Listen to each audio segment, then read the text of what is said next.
Greetings, citizens, and welcome to another edition of Reverse the Verse Live, the only weekly Star Citizen live stream where you can help guide the direction of Star Citizen's development as we explore what features you most want us to focus on in the coming months. I'm your host, Content Manager Jared Huckabee. Now, maybe I buried the lead a little bit there, so let's go over that again.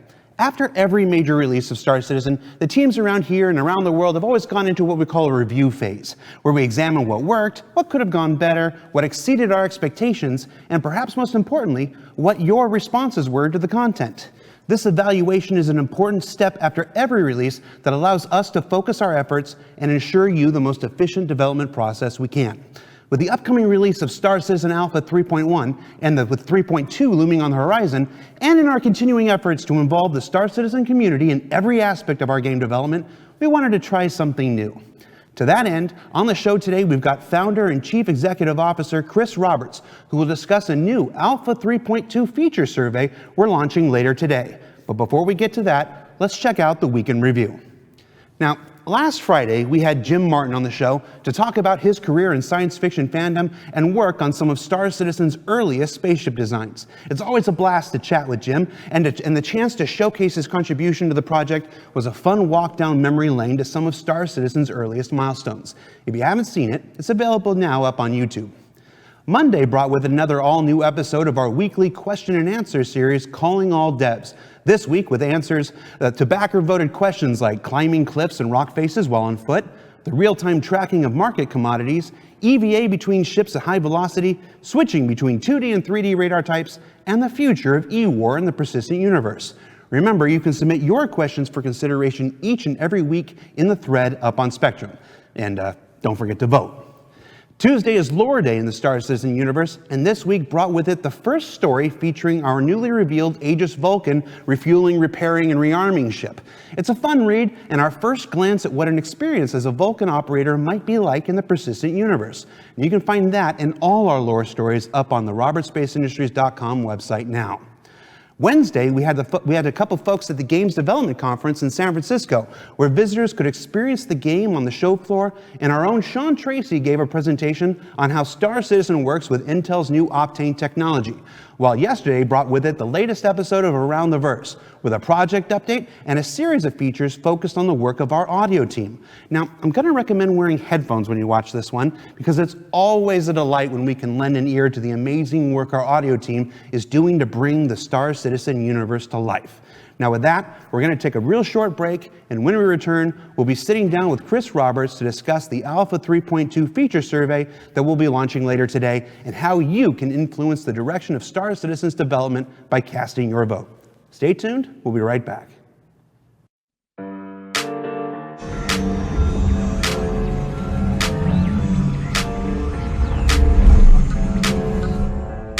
Yellow nana, lost all my cargo back on Yellow nana. All my AUEC on Yellow nana. It stored my ship for me on Yellow. Can't get it back from Yellow. Oh Yellow nana, go get some cargo, they said to me. Sell it and double your AUEC. Oh, went out there thinking it would be easy. Made my way over to ArcCorp Mining, and I was like, ooh, I filled up all my cargo with what I could buy of barrel. And I was like, ooh, I made it out past Atmo, and the server crashed. Oh no, no, no, no, no. Yellow nana, lost all my cargo back on Yellow nana. All my AUEC on Yellow nana. It stored my ship for me on Yellow. Can't get it back from Yellow. Oh Yellow nana. Oh Yellow nana. Oh Yellow nana. Oh Yellow nana. Can't get it back from Yellow.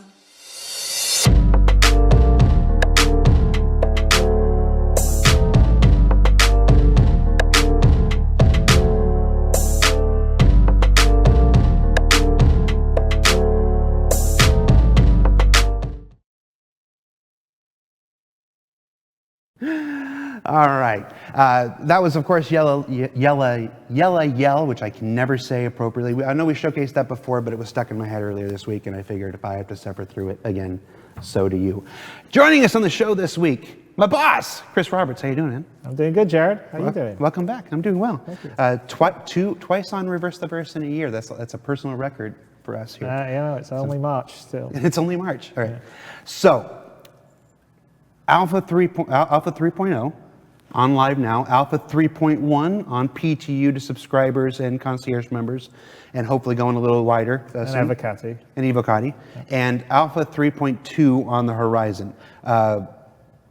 How are things? How are we doing? Pretty good. So, this is the first of our quarterly releases. Mm-hmm. And I have to say that things are tracking really well. I know there was a fair amount of skepticism out there. But we're pretty confident that we're going to make the 3.1 release. Our burn down tracks exactly to the date we're looking for and everything. Mm-hmm. Of course, there's always a couple of last minute things that I could have just messed it up there, but right. No, we're feeling good. I think we're going to have a strong PTU release today. We'll do another one on tomorrow. We've put a lot of work into the telemetry. We've still got more work to do, but in terms of us being able to look at the performance both on servers and on clients, and also on clients out in the wild. So, some of our Evocati members can do a capture, and then we can look at exactly what was happening on their machine. And it's really useful because for us, in our QA environment, we don't see a lot of the stuff that happens out in the wild. There's obviously, we got a pretty big QA department. It's just under 70 people, but still they're not going to do the same thing that thousands of backers do and all the crazy stuff. So having the data that we can just automatically capture, so like we put stuff in that if the server starts to dip below a certain frame rate, it automatically just starts capturing a few seconds of the performance, and then we can take a look and see where the time's been spent in the routines. The same on the clients. So that's helping a lot. We're building some more telemetry in terms of various sort of things that people do, so we can sort of see what people are doing in the game and how it's working. So that's been sort of a behind the scenes effort that we've been working on. And I think that's helping with our ongoing performance enhancements. So 3.1 is definitely performing better than 3.0. Mm-hmm. And that's going to continue on as we work on some of our more long-term things that we've talked about, which the object container streaming will help with sort of memory. We've got asynchronous spawning that we're getting closer to have working properly. It's quite complicated to get working because the game wasn't built. It was just built to create things on the main thread, and so people program things assuming they can touch anything at any one time, which you can't do when you're on multiple threads. And it's such a big code base that it requires a lot to retrofit it or change things out, refactor them to be a new thing. So, but all those things will make, so for instance, you play and some AI spawn in right now, there'll be a hitch because they have to load in and there's a stall on the main thread until everything's loaded in. But long term, that will go away because that'll just they'll load in the background when they're ready. The main thread will be notified, and then bam, they'll be turned on. So we're putting all these things in place. So I'm feeling really quite good about it. We've added some new features like the service beacon stuff. There's been a lot of this sort of UI improvement and polishes I think people have noted, and little things like the procedural ground foot following. Everyone I've noticed quite a few people posting videos and liking that, which is good. And we've tried to work in some things to improve like interdiction and stuff like that. So generally it's going pretty well. It's be our first one, and I know we've got to earn the belief or the trust of everyone that we say, okay, we're doing quarterlies. We actually do quarterlies. So this one will be a good step. The next one will be a good step. So it's going good. But one of the reasons why we're doing this show here, because the best way to do this is as we've planned out a roadmap, but obviously you sort of check in where you are at when you sort of get your release out and say, okay, like this is what we're going to do for 3.2, this is what we're going to do for 3.3, 3.4. Are there things that we want to fix or change that we didn't foresee when we first did this roadmap? Right. Are there things that we want to address for quality of life, or things we could do in the game to make the gameplay right now feel better? Because ultimately, the amount of functionality that we have actually in the game right now if it all works together and works well, is more than a lot of release games. I mean, you know, Sea of Thieves just came out, and you know, we have like more variety of missions, hell of a lot more ships, a bunch more stuff that you can do, and a lot more area to play in. But you know, they spent a lot of time polishing some of their basic stuff. I know people complain that they still want more features in that, because I think that's generally gamers were like, I want more all the time. But you know, we've been talking internally about, you know, Star Citizen it's not a sprint, it's a sort of long. It's a marathon. Yeah, it's a very, it's more than a marathon. It's like, you know, a walk around the world. Yeah, you know, there's definitely things that, in terms of the gameplay, if we work on and fix, you know, I think performance is obviously one, but just being able to play with your friends and get together easily with them, you know, some of the stuff that comes with the multi-crew ships that we haven't finished off properly yet, you know, I think the base gameplay can be a lot of fun because it's kind of a fun sandbox. So we've been discussing about maybe, or not maybe, definitely putting a little more focus in some of the near-term kind of features or improvement of the features, as opposed to always focusing on like the next big feature we're trying to get in. Because, you know, if you looked at 3.0, we put a vast amount of things into it, but we didn't spend enough time making sure the base stuff was working well. So what you had was a whole bunch of new features, but a lot of stuff that used to work in 2.6 or before that ended up not being as good or being broken. And so we've been fixing a bunch of that in 3.1, but we still got more to do. So, you know, we've got things that we want to address, and, you know, how it feels when you fly around. We're not, you know, the IFCS and the flight model still has a bunch of work we want to do. You know, the feel of FPS moving around, again, same stuff. So, you know, it's a long-term slog. So we've sort of, right now, we're taking a look at it going, okay, what for 3.2 that we didn't foresee that maybe we want to spend some time working on, and you know, and then just sort of reassess some of the stuff that we're doing for 3.2, and then maybe move a couple of the bigger things off to 3.3, so we have more time to do some sort of quality of life or kind of fixes or improvements to systems right now. So that's the phase we're at. This is what we'll do every single, we sort of do it as we're coming up to the release. We're assessing it just to make sure all the teams are aligned. You know, our new production process is working really well. We've factored into sort of a much more sort of team-based agile scrum, and our sort of velocity in terms of fixes and resolving issues is much better. I mean, we've, I think, resolved something like 8,000 during 3.1. You can't correct me if I'm wrong, but that seems right. And then talking to Dennis, and I think it was like 15,000 for the whole of 3.0, which was basically a year. You know, so, and our velocity is you know, 120 issues resolved a day versus the 30 or even 20 that we had during 3.0. So I think the teams working together, because we really worked to try to put everyone together, not like, here's the programmers, here's the designers. It's like, okay, you know, your vehicle feature team 1, your vehicle feature team 2, your gameplay team, and you've got the designers and the engineers and the artists, and we're actually putting them all together, and we're trying to co-locate people so the teams are sort of oriented in the various studios. We're not having them spread between time zones as much as we used to.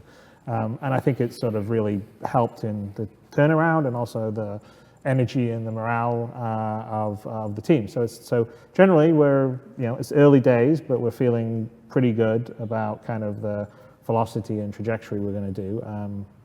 So that's why we're sitting here, and we thought, you know, the discussion I had with my brother Aaron, who was just out here, unfortunately he got on a plane yesterday evening, otherwise I would have put him in his seat instead of me, is that, you know, we were talking about, look, you know, we really should spend some time on the quality of life issues, you know, perhaps push back a couple of sort of the bigger feature stuff so we can do that. But if we're doing that, why don't we ask you guys? Why don't we see what's interesting to you? Because it's always, you know, for us, we have our ideas, but you know, there's hundreds of thousands of you guys out there, and I think in terms of, you know, what is more interesting, what are the things that you want to do, or you know, I still remember back in the very early days when we did our survey of what profession people would be interested in, and, you know, of course, I'm just always thinking, well, because, you know, most space sim games have been very combat oriented, so you're thinking, okay, it's, you know, being a pirate or a mercenary or maybe even a trader.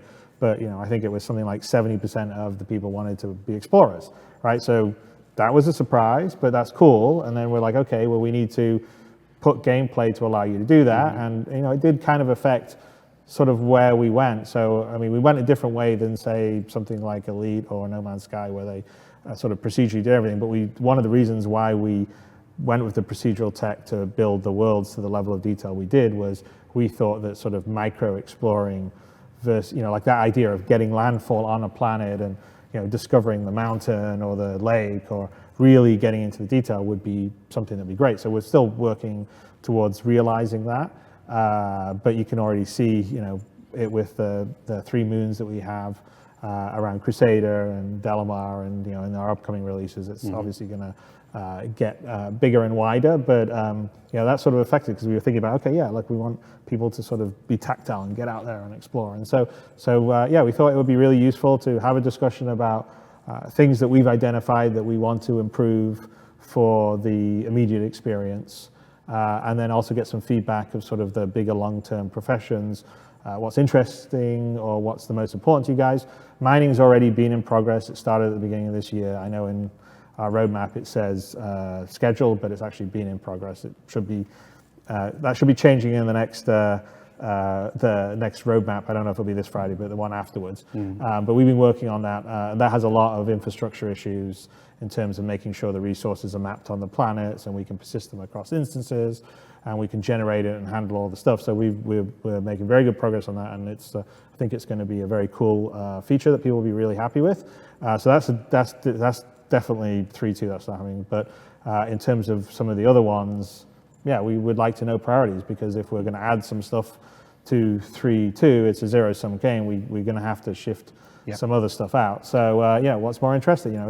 Is repair more interesting than salvage? Is more interesting than refueling? Those kind of things.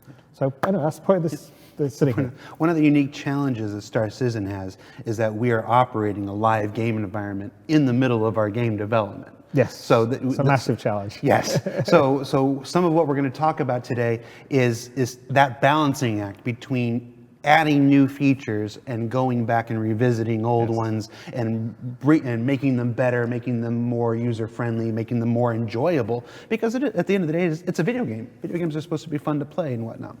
So to that end, we are launching later today our Alpha 3.2 feature survey. You're going to see that up on the robertspaceindustries.com website. It will be a survey for backers.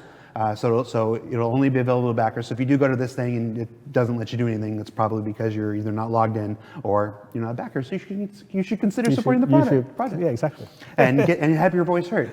But when the feature survey launches today, you've already said we'll talk a little bit about big profession-based features like salvage, mining, or salvage and repair and refueling.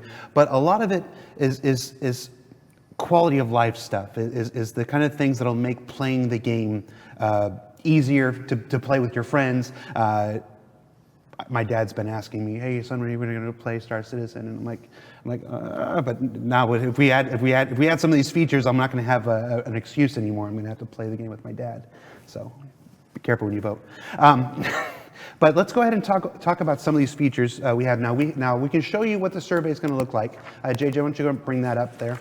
All right, so we've got this. So when this goes live later today, you'll see your Star Citizen Alpha 3.2 feature survey. We've got a little preamble, pretty much a much shorter version of what Chris just did. So we'll go ahead and skip past that. And some of the feature improvements that we're going to be discussing for the survey this for 3.2 is things like quantum linking, improved interdiction, service beacon improvements. So why don't we just go from top to bottom here? Let's talk a little bit about quantum linking. What is quantum linking in a nutshell, and why should people consider? Well, I mean, it's you and your friends.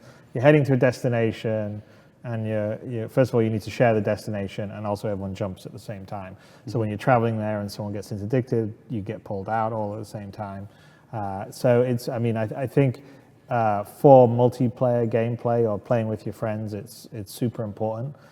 So it's been on our horizon. We've discussed it. We've implemented elements of it, but we haven't managed to finish it off because there's always been some big new massive shiny thing that we're trying to do. And so, we've actually, one of the, you'll see on a couple of things here, we said, okay, look, getting in with your friends, playing together, doing stuff together, how do we make that simpler, easier? Because we have elements, little bits of it, but they kind of, like it's not nearly as friendly or as polished as it can be, and it's all sort of like halfway solutions that we've said, well, this is a temporary thing. When we have the new shiny thing, it will be great. So now's the time to sort of say, okay, yeah, let's not keep deferring this, right? And this is actually something that I've in general sort of made a direction this year, which is like, do not think one of the problems that we have in Star Citizen is that we constantly are thinking about when all this is done, like it's all like projecting into the future. Well, when we have all this, it'll be great, right? But we basically are operating a live game, as you said, right now. People are playing. I mean, we have people playing hundreds, thousands of hours, even in some cases, and they've got a lot of patience. I mean, you really do, because there's a bunch of issues and quality of life things. And, Shout out to our streamers. And so, I mean, so it's like let's recognize what we have, which is a live game. Make sure that the live experience we make sure is as good as possible, and then we're adding on all this extra functionality and content as we go. But don't forget, because I think with 3.0, we rushed to put so much stuff in that I think we did ourselves a disservice, and essentially release something that was lacking polish or had broken features, and I don't really want to be doing that going forward. And so, so one of the things that we were looking at is, okay, in terms of, chatting with your friends or getting together with them and all joining together in the same place and making that easy and making that accessible, or go to places together like the quantum linking. They are all things that we should spend some time to make sure it's well and polished. And a lot of times on our features, we put the base stuff in, and then that team's scheduled to do some new feature. But of course, there's always bug fixing and polish, and then maybe enhancements in the features, or you see people use it and you go, oh, well, we can make that better. Well, that all takes time, and you have to do, and you have to. So where's that time going to come from for the teams? And so that's kind of what we're focusing on now. So quantum linking is not just you and your buddies and other ships going together, and if one of you gets interdicted, it pulls all of you out. So you're no longer having to face these AI pirates by themselves.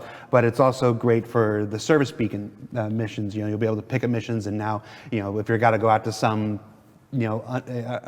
out there area, you don't. It's this one. Scroll over here. Scroll over here. No, that's not the right one. Now you can all link and you can all go together. Yes. Yeah.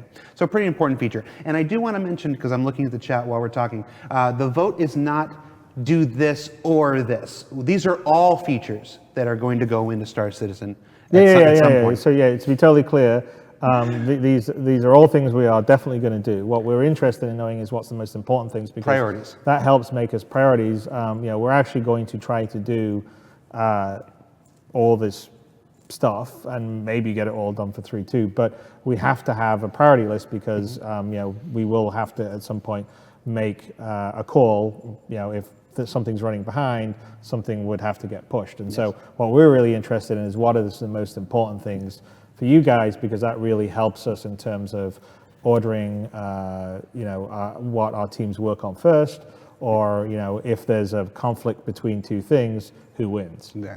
Even with 475 plus people around the world, there's still only so many things you can work on at any given time. There's always a limit to resources. And there is never enough people. Everyone wants more people. So I'm constantly amazed. If you told me that this company would be the size it is, and we're doing all this, and it would take this many people to do this, then I would have told you you're absolutely insane about 4 years ago. 3 years ago, probably too as well. But I think it is part of the fact that the game is so big and is built at such fidelity, but also at such scale, and that we're operating a live project at the same time as doing development, and also building this incredibly ambitious single-player game, Squadron 42. It's just a lot. It seems like a good time to say that I need like 5 more people to talk after the show. All right, so moving on from quantum linking, which it seems like a pretty valuable feature. Our next one on the list was improved interdiction. Now, improved interdiction. Why don't you just take us from there? What is improved interdiction? Well, first of all, we're trying to, even in 3.1, we sort of have done some interdiction improvements to make sure that the spawning is like when you get interdicted, the AI are close. so it's not like someone's 10 or 8 kilometers away, because in 3.0 it was just a fixed number, and the fixed number was determined by the biggest thing, which was the scenario that I think had some asteroids, and so there had to be a big distance. So now the distances and the arrangement of the ships is more dependent on the kind of scenario you're getting pulled out into. We even have, we've put the first basically, we've always planned to have sort of a quantum jammer, which was going to be an item which could either be on a ship, or it can be a sort of mine like or a buoy that you could put out. And so we actually implemented that for AI. So the AI ships in 3.1 that interdict you, one of the ships will have this item, and we're going to, I think it's not in the current right now in the PTU, but it will be by the time hopefully we release next week. You should be able to see which one is actually jamming, and you have to disable it or destroy it, and then you'll be able to jump again, right? Or get far enough away from the jamming signal to be able to do quantum again. So with the interdiction improvements, we won't need to finish off the item functionality, make it available to players to equip the component, or like deploy or launch a buoy. So in 3.1 we don't have the buoy. We would have the buoy in 3.2. We have a very simple version of the component, the item, in 3.1. It would be a much more sophisticated one that pulls more power. Like obviously if you got the power, you could see maybe the EM signal of the ship would be much greater, and you'd be able to go, okay, that's the one that's jamming my ability to use quantum. And then we're also going to enable it so players then can deploy this and pull other players or AI out. And so that's going to be kind of fun, because you could, so if I'm a pirate, I can deploy it, and maybe I don't catch players, but I can catch some AI generated cargo, haulers, and attack them, or go and take their cargo. And then we have another feature that would tie into this, which I think is the service beacon thing, which ties into another one we're talking about, but we'll also want to make AI ships be able to also do our service beacon responses. So you could have a nice feedback loop where a player puts a quantum buoy out, catches a AI cargo hauler, who then generates a service beacon help request that brings in another player to surf, or another AI. So and that's a core gameplay loop. I mean, like if you play Freelancer, or you play Privateer, the whole point of there has to be some risk or challenge to get to locations, and obviously in more dangerous areas you get paid more for your cargo or whatever, but then there's a higher chance of being interdicted or attacked. And so we need to make that gameplay loop of going from point A to point B challenging, right, but not annoying. So in 3.0 definitely annoying, 3.1 I think it will be better, and 3.2 is again focusing on that core, because that is the core gameplay loop in a lot of sort of space sim games and space trading games. So it's not just new tech for the interdiction, it's actually a increased variety in the type of scenarios.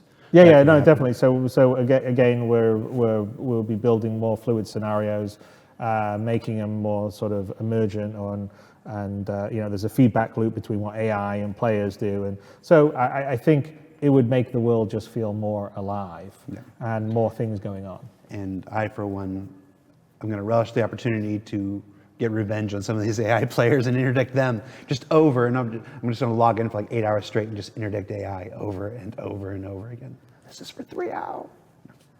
All right, so this leads into the service beacon improvements. So why don't we go ahead and bring up the sheet here. Service beacon improvements. The service beacon will expand and evolve to include new contract types, additional filters, and more feedback precision. AI characters will be able to interface with the system so that they too will be able to request help and provide assistance to others, which will in turn increase both how much this type of immediate content we can offer at any given time, as well as the likelihood that someone, whether player or non-player character, will be drawn to respond to your calls for support. So what can we add to that service beacon? We already have service beacon work on the 3.2 roadmap. What we're talking about is some of the stuff we did, but also, like the AI I mentioned, AI's been able to also generate service beacon requests, which sort of creates a really nice feedback loop. I think we decided that we need to spend a little more time on the usability and focus. The first issue of the first use of service beacon will be in 3.1, which was nice. We moved it up from 3.2 into 3.1, so I know everyone had a lot of teeth gnashing when bang culling went out of 3.1. Yeah. But the service beacon stuff, came in, which is I think going to add a little bit of gameplay, but it really is going to sort of come alive more in 3.2, and will include things like the sort of ability to be able to rate and, yes, this one's a reliable service beacon person, or no, they're a bit sketchy. Yeah, the service beacon system is new for 3.1, and even though 3.1's only been in PTU for a couple of days, many backers won't have experienced it as a system yet. Well, and I think in some of the past releases it wasn't functional, so I'd have to check. I think in the PTU release that will be happening today, people should be able to be using the service beacon. But yeah, it's a very, very new thing. Yeah. But it's kind of cool because they're basically player generated. It's the first stage of player generated missions, and the whole service beacon system is actually how players, it's basically a player contract manager. It's like, hey, I need you to do this job, whether it's help me, I'm under attack, or it's take me from point A to point B, or escort me from point A to point B, or eventually take out this person, or whatever it would be. This is how players will enter into contracts with other players, put jobs and missions out. Will also probably be how they'll be able to sort of like you can hire some people to help you do this big run, which you'll make a bunch of money on, and then you distribute some of your costs go to the people you had to hire to help you to do the run. And so the service beacon is the infrastructure that allows that, and we're building on top of it, and it's very critical, I think, for the player interaction. We're talking about you with your friends or interacting with other players, achieving stuff either together in cooperation, or in some cases you could be in opposition. But I think very much a good focus of Star Citizen is the idea of like you and your friends going and doing stuff together, whether it's against AI or it's against players. It's kind of up to you, but I think our big focus is, yes, this is an online game. How can me and my friends go and have fun together? A pretty big feature, all told. Yep.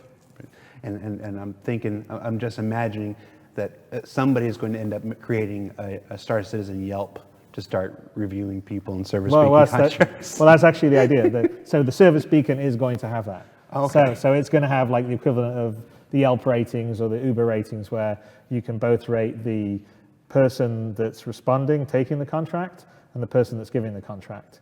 So it'll help to have that sort of, if someone's basically,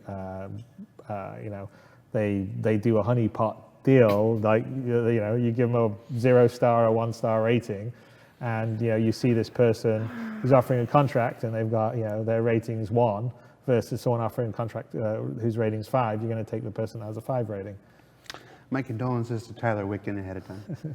All right, moving on from service beacon improvements, one of the more intriguing options that are on the survey, at least for me, speaking only for myself, first tier of guilds and associations. Now, this kind of came up in our Aegis Vulcan promotion with the Wayfarers Club, and I've seen a lot of people talking who thought that this was just sales copy. This was just something for the lore, but this is actually the Wayfarers Club is actually a guild or association that's going into the game. It'll be a functional organization in the game. Yeah. So we've always had a plan, and this was true in Privateer or things like Freelancer 2.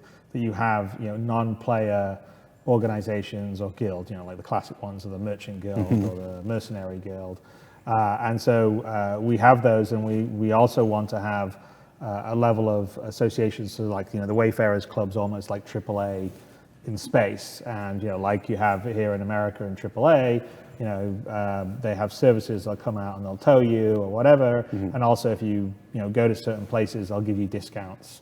Because they pre-negotiated discount. And so we actually want to start to put the infrastructure in for the various guilds and associations you'll do. So in 3.2, it'll be the very beginning of that. But as we go through, we'd build much more of it up. And so what you would do is you would essentially earn some money or pay with your UEC to be a member of this guild that you would pay your dues to, but you get benefits for it. Like for instance, jobs or missions that maybe you couldn't get somewhere else, or you could get help in a way that you wouldn't normally get it, or you get discounts in areas. Cryastra, discount gas prices. Yeah, exactly. I mean, that's the sort of what we were talking about for the Wayfarer Club.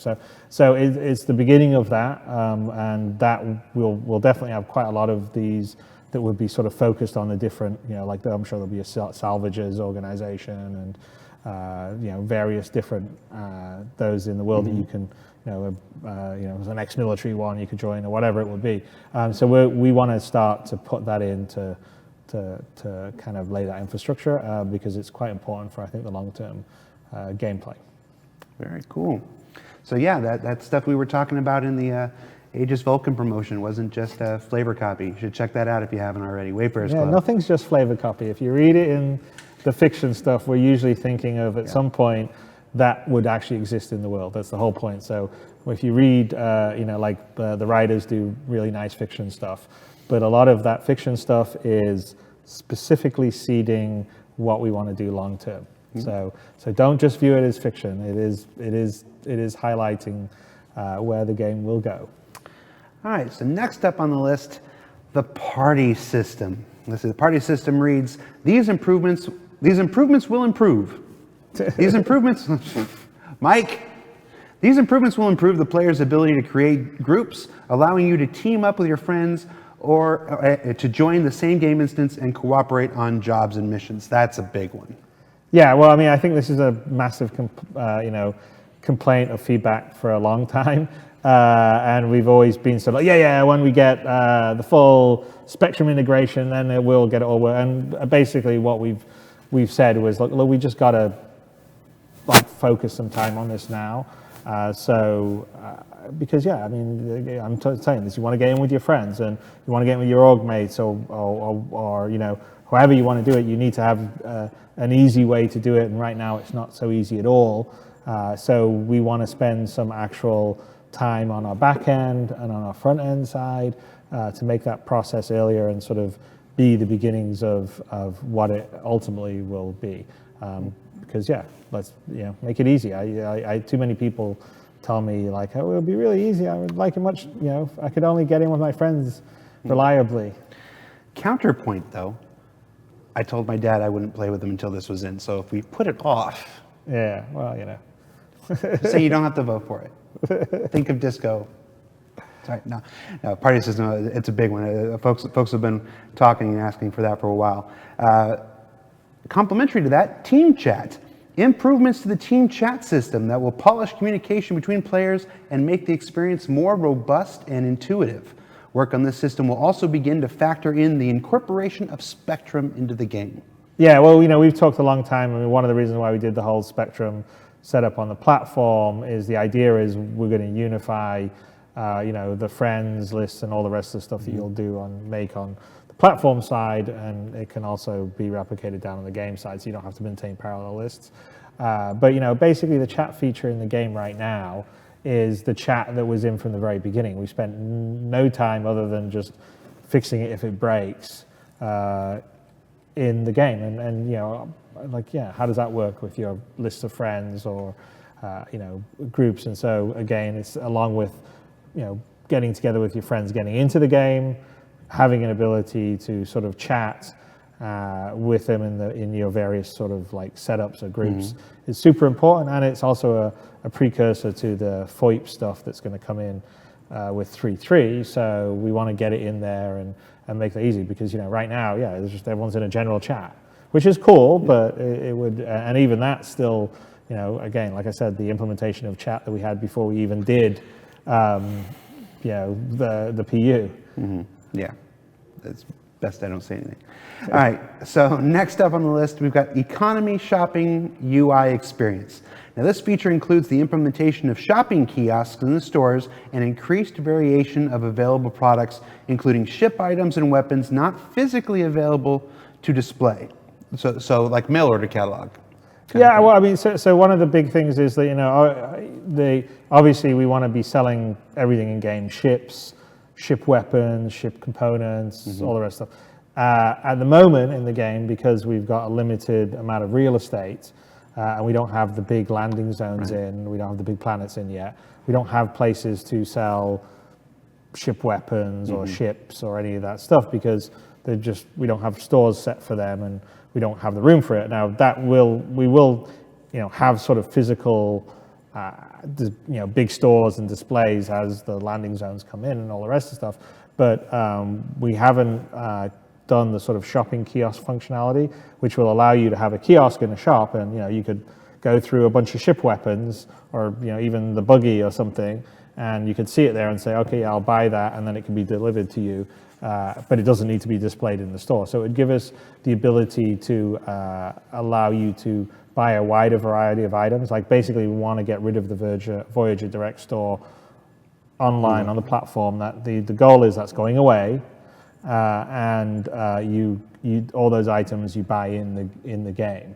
But we can't do that until we can have like a location to sell you in, and up until now that's sort of waiting for the landing locations. But really, if we can get some of the kiosk stuff in, we can sort of make that move sooner. And I think it would be good because one of the things we want to do is the ability to sort of upgrade and it'll come in one of the later features we have here.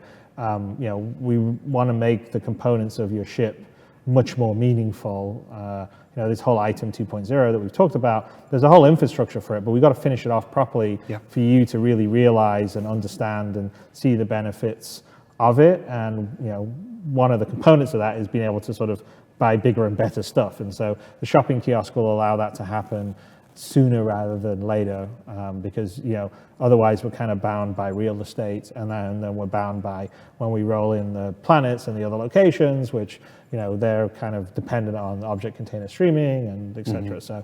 So we think that's a good way to get some of this possibility of gameplay in the game sooner rather than later. Awesome. So seems like shopping UI, but obviously it's a gateway to a lot of core gameplay. That's very important. Which leads us into the item 2.0 ship systems and weapons.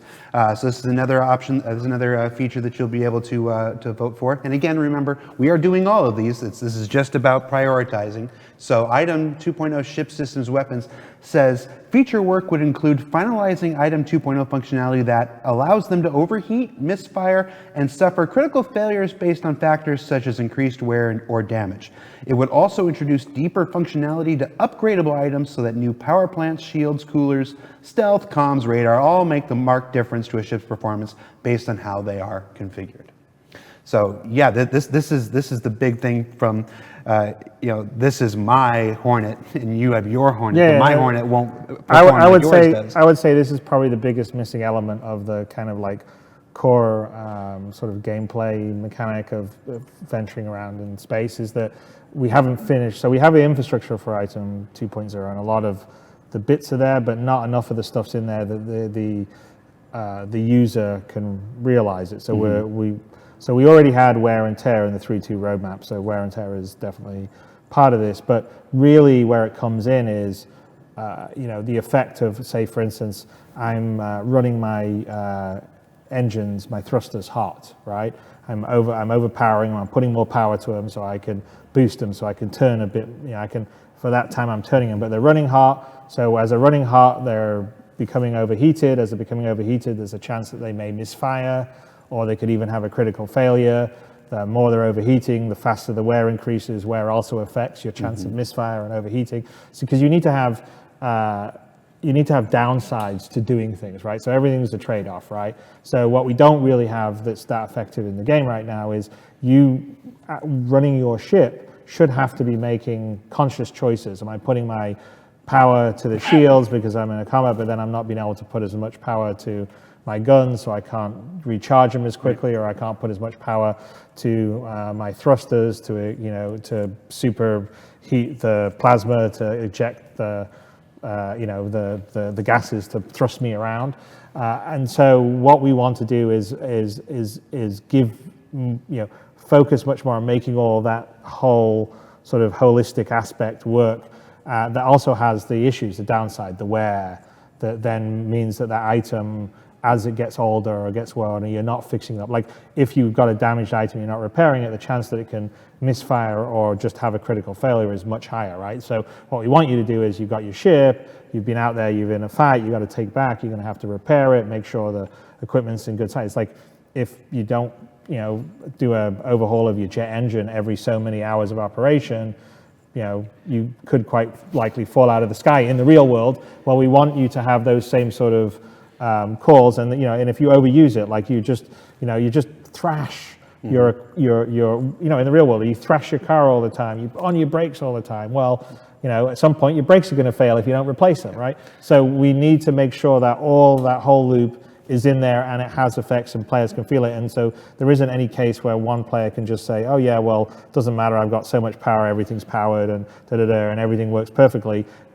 I want a sort of trade-off in the ships, even big, expensive ships, that you have to make decisions on your resources. Am I doing this or am I doing that? And there's always there's a pro and a con for both of them. And then also having the item 2.0 finished out properly means that the multi-crew behavior that you can do is much more. Like, so one of the things in, say, a Constellation versus in a Hornet is the crew could run around and be fixing up components as they're sort of failing that would enable you to last longer in a fight or out in space. So if you're getting hits on your shield and your power plant is putting out energy to try and keep the shields up, right? And so that's strain on your power plant. The power plant would have at some point misfire opportunity. If it misfires, one of the fuel rods in the power plant goes. Power plant now has, say, 4 fuel rods, so now it goes to 75% power instead of 100% power. As a player, you could go and change the subcomponent, the fuel rod, out on it, and then get it back to 100%, right?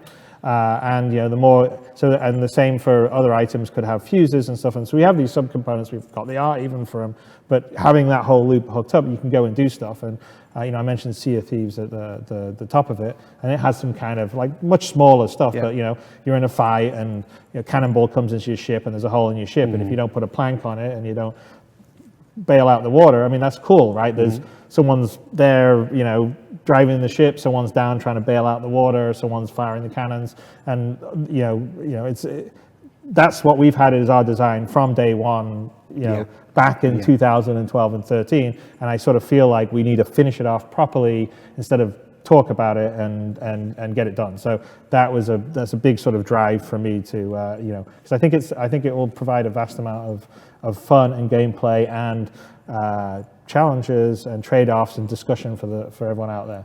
When you talk about having to maintain your components or they misfire, all I kept thinking was Han Solo and the Falcon in Star Wars versus Han Solo and the Falcon in Empire Strikes Back. You know, one it's maintained, one it's not, and you can see the difference there. Also, Lando and the Falcon in the new Solo movie. Excited. All right, and then the final of the feature improvements that backers will be able to vote on, FPS AI Combat. The first stage of getting combat AI into the persistent universe. Now, this would expand mission types by introducing the risk that an AI could be waiting to ambush you on a distant moon or in a Hulk drifting in space. Now, you say FPS, we're talking like not in the ships. Obviously, we have combat. Yeah, we have ship combat. No, it's basically, we have all these great space wrecks, but there's not a lot of, unless there's some other player there waiting to ambush you, there's not a lot of a challenge in it. So, the goal or the idea has always been that some of these wrecks could have some outlaws or pirates waiting to ambush you, and creates a known risk, challenge, and also just kind of fun for us to use another part of our, we've got a very full-featured FPS game inside of our full-featured flying around in space game, and you don't really have an opportunity to use it that much outside of playing other players. And ultimately, the goal in the Star Citizen universe is to sort of be 90% kind of AI environment, 10% players. And there's all the problem with player versus player stuff is that there's always a loser in that case that's a player, right? So there's someone that's pissed off. But AI don't get pissed off when they get shot in the face. They don't get pissed off when they get blown up in space. And so I think it's very important to have a lot of AI or environment encounters, whether it's in space or down on the ground. So as a player, even if I'm not that great, I can, I took that pirate out, or I'm a badass, right? And I may not be nearly as good of a pilot as the guy that's obsessively, or the girl that's obsessively playing 30 hours a week and can snipe me at a kilometer or whatever. But it allows people to sort of have fun because combat to a certain extent is one of the core mechanics. And so I think we're missing in the PU the sort of ground combat aspect, or like shipboard combat aspect. And so this is the first aspect of it, and obviously definitely always on our plans, but we kind of want to try to make a bit of a push for it, just to have some challenge or variety when you're down on these moons or these large amounts of area that we've created for you to explore. Like, let's have some challenges, let's have some risks down there rather than just looking at the sunset or the sunrise. I can already see the Reddit thread. Chris hates PvP being created. He doesn't. We're talking about adding to it. We've got PvP now. Yeah. No, I don't hate PvP. Adding to it. I think what you want to do is you want to have a game that allows for both and allows people to choose kind of what they're more interested in. That's the service beacon stuff and all the rest of the stuff. And so I'm hoping that if we put a structure together and the way that we're doing it, it will allow for both types of play. And I kind of view what's going to happen with PvP is going to be more player organization driven, and they'll be fighting over resources on this vast amount of land that we're now creating with this sort of very detailed procedural system. So I sort of view you're going to have individual players that are playing sort of lone wolf style, small groups of friends doing stuff together cooperatively.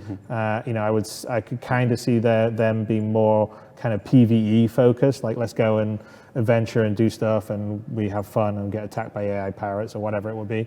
And then the bigger orgs on a player basis are fighting over resources and various aspects that are sort of player PvP, but it allows people to sort of choose what they want. And a group of a smaller group could join a larger player group and be part of this bigger battle, or org versus org balance. So I think we can have all those in the game, and I'd like to do it in a sort of organic, holistic way. So I don't want people to sort of only be in a PvP server or only be in a PvE server. I want it to be, this is the world, and it's sort of up to you to sort of play and choose your challenges. All right. So with that's the Alpha 3.2 feature survey that'll go live later today. Look for that shortly after the conclusion of this show. We've got about 10 minutes left. You want to do some backer questions from the chat here? Let's do it. Right off the bat, this question came up a bunch of times. We talked a little bit about it, but how far are we in the development of mining gameplay? It's a necessary question, but it came up so many times. I feel like I have to ask. We're pretty deep into it. We generate. We have a resource map for the various planets, which determines what kind of resources can be mined, which also determines what kind of rocks are generated. We already have the gameplay for controlling your mining laser and breaking apart rocks. The goal is that you should be able to, once you learn how to do it, you could mine just by sort of the visual and oral feedbacks, but you also will have sort of UI that will sort of be telling you like how much energy you're putting in and how close to in the optimal zone the rock is, or it's going to go critical and blow up. But we're pretty far along. I mean, I've been reviewing the sprint reviews of it, and it's looking good. So by 3.2, I'm pretty confident that it'll be pretty full featured and polished. Okay. This question also came up quite a bit. One of the ships coming online with 3.1 is the Misk Razor. We've had the Dragonfly with 3.0. The Nox Coup is coming with 3.1, which is also a racing variant.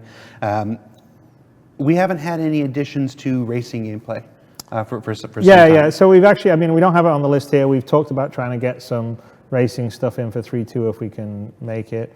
Definitely in for 3.3. The other thing, which is sort of going to the playing of now in the game, is that we've decided that we need to make sure that we give love to Arena Commander, we give love to Star Marine, we give love to Murray Cup Racing, and so we're in the process of looking to build dedicated teams to focus on that. Because the problem right now is that we did the Arena Commander because that was okay. Let's get the dogfighting working, and then we did Star Marine because that's like get the FPS working, and they're all sort of feeding into the PU. So all the people that were supporting and doing that do PU stuff now. So essentially we just sort of fix up stuff in Arena Commander and Star Marine, but we're not really adding new content, polishing and keeping up there. And we sort of feel like we need to have some dedicated Scrum teams that you're the Arena Commander team, you're the Star Marine team, and we're adding new levels, new challenges. Because for me, the long-term vision for what we're doing here in Star Citizen is, yes, you've got the PU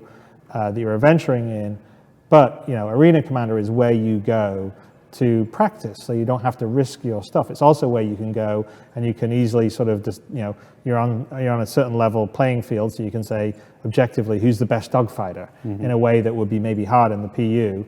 And the same for Star Marine and the same for the Murray Cup racing. Now we're going to have racing that will be embedded in the PU that you can do, which will be really kind of cool.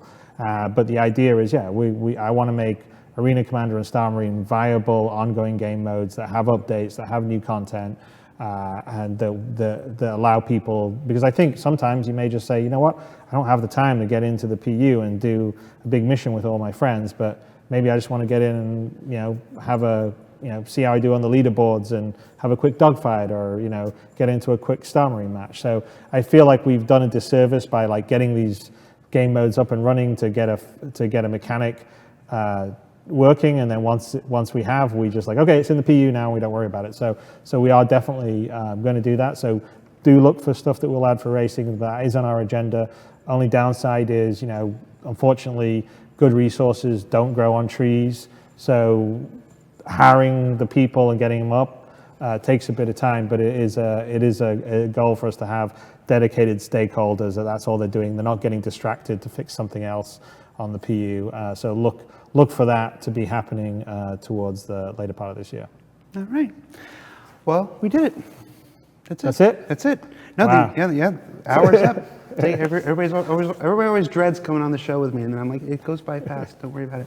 All right. So remember, the Alpha 3.2 feature survey will go live very shortly later today. Look for that. That's open to all backers. It's not a concierge exclusive or subscriber exclusive. If you supported the project, you'll be able to cast your vote, and that'll go for roughly about a week. I think we're still kind of flexible with the end time, but it'll be at least a week. Yeah, we probably want it done. I would think before we start on 3.2 stuff. So, exactly. Yeah, we need the feedback so that we can make our decisions for 3.2. So we are aiming to go live with 3.1 at the end of next week. All right. So look for that later today.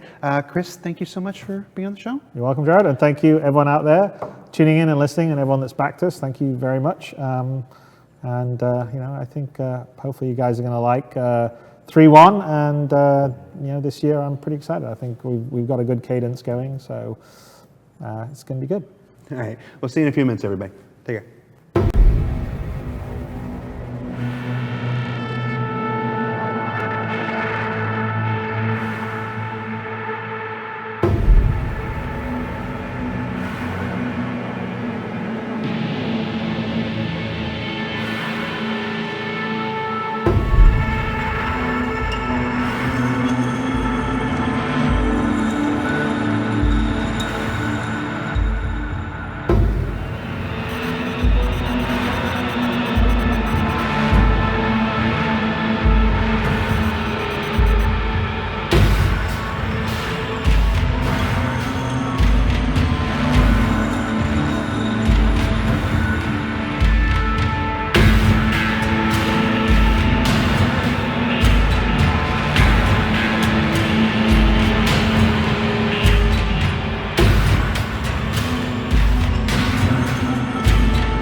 That was a reclaimer video. All right, well, that about wraps up this week's show. A special thanks to Chris Roberts for being on the show this week. The Alpha 3.2 feature survey will go live shortly after the end of this broadcast, so you'll be able to cast your vote. On Monday, we've got another all-new episode of Calling All Devs, where we address questions about tractor beams, if bigger means better when it comes to equipment slots, players building their own space stations, and more. So don't forget, there's also 1 week left to pick up an Aegis Vulcan refueling, repairing, and rearming ship if you haven't already. And there's also the Paint and Decal Library 2-pack that's good, even if you're waiting to earn the ship in the game. So for Reverse the Verse Live, I'm Content Manager Jared Huckabee. I'm going to go watch that Reclaimer trailer again. I'll see you next week, everybody.